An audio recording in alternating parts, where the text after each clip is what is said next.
The wrong job interview. I showed up 10 minutes early, dressed in my best suit, feeling confident. This job was mine. The receptionist smiled. Take a seat. They'll call you in soon. I sat, rehearsing my answers in my head. Strengths. Hardworking. Weaknesses. Overthinking. Perfect. A man in a fancy suit finally called me in. So he said, looking at my resume, what makes you think you'd be a good fit for this position? I smiled. Well, I've always been passionate about marketing. And I think my experience. He frowned. Marketing? A weird silence filled the room. This is an interview for air traffic control. I froze. What? He flipped my resume over. Yeah, wrong floor, buddy. I've never grabbed my things and left faster in my life. Story. Accidental kidnapping. So, I was supposed to pick up my little cousin from school. Easy, right? Wrong. I pull up, see a kid wearing the exact blue hoodie my cousin always wears, and wave him over. He gets in the car, buckles up, and we start driving. A few minutes in, I glance over and say, how was school? Silence. I look again. This is not my cousin. This is a random child. We make direct eye contact, both realizing at the same time. You're not my cousin. I yell. You're not my uncle. The kid screams back. I immediately pull a U-turn, drive back to the school, and practically launch him out of the car. His actual mom is standing there, looking horrified. I roll down the window, panicked. I swear I am not a kidnapper. I am just stupid. Then I speed off. Moral of the story: always double-check before stealing a child. The accidental date with a mob boss. So, I'm not saying my life is a mess, but if there were an Olympic event for bad decision-making, I'd have at least 3 gold medals. It all started when my friend Mia bailed on a blind date last minute. She begged me to go in her place so the guy wouldn't feel stood up. Just get a free meal and leave, she said. It'll be fun, she said. Famous last words. I show up at this fancy Italian restaurant, expecting some awkward dude in a wrinkled button-down. Instead, I get a 6'4" guy in a tailored suit, looking like he walked straight out of a mafia movie. The waiter literally bows when he sits down. I immediately text Mia. "WHO, did you set me up with?" She replies, "IDK, his friend set it up." Why? Why? Because I think I just joined organized crime, that's why. The guy, let's call him Vincent, is ridiculously polite but also gives off major, I've buried bodies, energy. Halfway through dinner, the waiter accidentally spills wine on his sleeve. The dude goes completely silent. The whole restaurant goes silent. The waiter starts apologizing like his life depends on it. At this point, I'm convinced it actually might. Vincent stares at him for a solid 5 seconds, which is about 4 seconds too long, then just smiles and says, "Accidents happen." The waiter looks like he's about to pass out. I too, consider passing out. At this point, I'm 90% sure I'm dining with a mob boss. But I don't know how to leave without offending him, and I really don't want to be the reason a restaurant mysteriously burns down. So, I panic eat an entire plate of spaghetti in record time, mumble something about an early morning, and speed walk out of there before I end up in a trunk.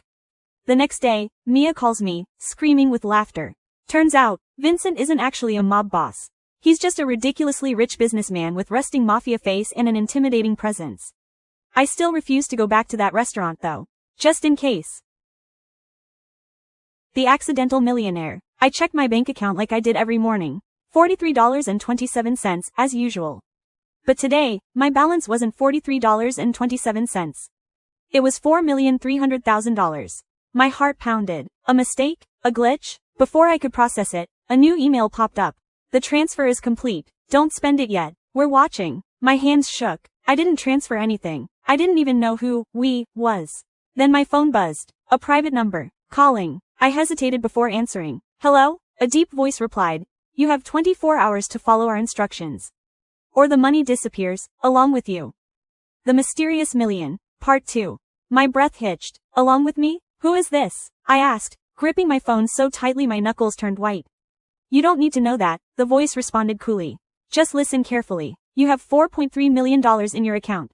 That money isn't yours, but for the next 24 hours, you're going to make sure it stays exactly where it is. No transfers, no withdrawals, no alerts to the bank. Do that, and you live. Fail, and, well, let's not talk about that. The call cut off. I stared at my screen, my mind racing. Was this some kind of joke? A scam? But the money was real. I saw it. And whoever this was knew it had landed in my account before I even did. I glanced around my tiny apartment, suddenly feeling exposed. My blinds were open. Were they watching me? I locked my doors, paced the room, and tried to think. If I ignored the warning, would they really come after me? Maybe I should call the bank, tell them there was a mistake. Before I could even reach for my laptop, another text came through. Don't even think about it. Check your email. My hands shook as I opened my inbox. There was a new email with no subject line. No sender, just an attachment. I clicked it. A live security feed popped up. It was grainy but clear enough. It was my apartment building's entrance. A black SUV was parked outside. 2 men in suits stood by it, one checking his watch. Waiting. For me. I slammed my laptop shut, my heart racing. I had 24 hours. And I had no idea what to do next. Part 3. My pulse thundered in my ears. I had to get out. I grabbed my wallet and laptop, shoved on a hoodie, and sprinted for the back stairwell. If they were watching the front, I could slip out the alley. I gripped the door handle. My phone buzzed. Wrong move. Turn around. I froze. My breath caught in my throat. They knew. Slowly, I turned back, heart hammering. The hallway was empty, but my phone buzzed again. This time, a live video feed appeared on my screen. It was me, standing right there. I sucked in a sharp breath. They had cameras inside. My fingers curled into a fist. My apartment. My life. I wasn't just going to roll over. I forced myself to sit, gripping my phone. Who the hell are you? I demanded. You don't need to know that, the voice said. Calm, unbothered. You have $4.3 million. We need you to move it. Now. I let out a dry laugh. Not happening. Silence. Then, another text. An attachment. I opened it, and my stomach dropped. A live video of my sister's house. She was inside, playing with her daughter. Safe. For now. You touch them, and I swear to God. Relax, the voice interrupted. You do as you're told, and everyone stays happy. I gritted my teeth. There had to be a way out. Stalling wasn't working, so I did the only thing I could. I tried to flip the script. I took a deep breath. Fine, I'll move the money, but if you think I'm some scared little pawn, you're dead wrong, I said. I don't know who you are, but I know one thing. You need me right now.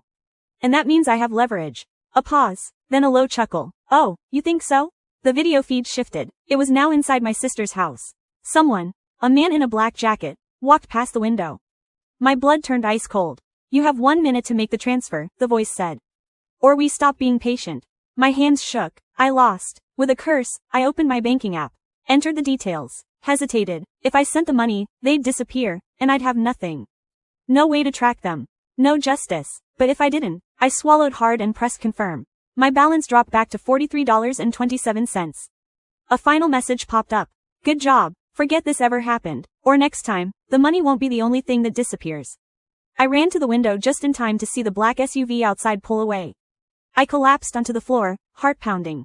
I had played the game and lost. But this wasn't over. They thought I was just a pawn. They had no idea what I was about to do next. The end, or just the beginning. The day I accidentally joined the mafia. It started with a sandwich. I was starving, okay? I walked into this tiny Italian deli, pointed at a random sub on the menu, and said, I'll have that one. The guy behind the counter went dead silent. The other customers turned to stare. One man near the back whispered, he just ordered the special. Before I could ask what the hell that meant, the guy behind the counter nodded slowly and said, follow me.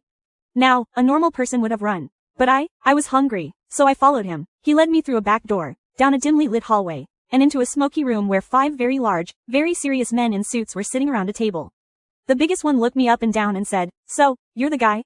I had no idea what to say, but my stomach growled so loudly that it echoed in the silence. The big guy nodded, a man of few words. I like that. The next thing I knew, they were pouring me whiskey, slapping me on the back, and calling me Jimmy Two Shoes. I don't even own 2 good shoes. Long story short, I think I accidentally became a made man over a sandwich. And I still never got to eat it. I walked into the cafe, grateful for the warmth as I stepped out of the biting cold. The familiar smell of coffee and cinnamon rolls filled the air, and I could already feel my tension easing. All I needed was my usual, caramel macchiato with extra drizzle, and a few minutes of quiet.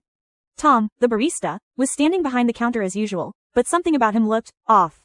I noticed the second I looked up, his apron. It was covered in a gigantic, horrific stain that looked like a mix of what could only be described as vomit and spaghetti sauce. It was this sickly, yellow-brown color and had splattered in a way that made it look like some sort of food crime scene. And it wasn't just a little spot. It was huge, like he'd leaned into a plate of pasta and just let it happen. I tried to shake it off and focus on the menu, but I couldn't stop glancing at it. The stain was so fresh, it looked almost damp. My stomach churned. What had happened? Did he spill an entire meal on himself? Did he forget that he was working with customers, or was he just so comfortable in his own filth that it didn't even faze him? Caramel macchiato, extra drizzle? Tom asked, totally oblivious, handing me the cup with a smile that seemed completely out of place given the disaster on his apron. I couldn't help but glance at his hands as he handed me the drink, and sure enough, there was some weird, suspicious slime on his fingers. Probably from the same crime scene on his apron. I took the drink, muttering a quick, thanks, and walked away as fast as I could. I sat down at my usual spot by the window, trying to pretend I hadn't just witnessed the most disgusting thing ever. But no matter how hard I tried, I couldn't get the image of that stain out of my mind. It was like a shadow hanging over the whole cafe now. How long had he been walking around like that? How had he not noticed? He should have been ashamed of himself, honestly. But I was just glad I wasn't close enough to have to smell whatever had happened to him.